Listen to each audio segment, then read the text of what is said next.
तो दुद्दू को मेहरारू रख ले हवे का। हाँ हो मोरी रानी रोज काटी ला चानी।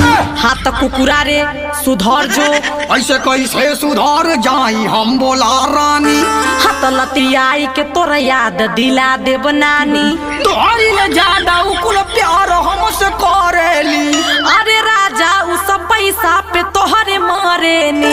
एगो से रात में मिली एगो से दोपहरिया में। ई कुल तू कर बेताना रहे देब कोठरिया में। अरे एगो मुर्गा त एगो मछरी रोज खियावेले।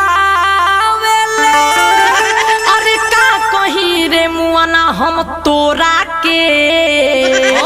हमर बतिया तोरे समझ में ना काहे आवेले।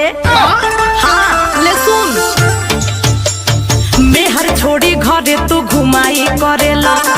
दोसरा के धन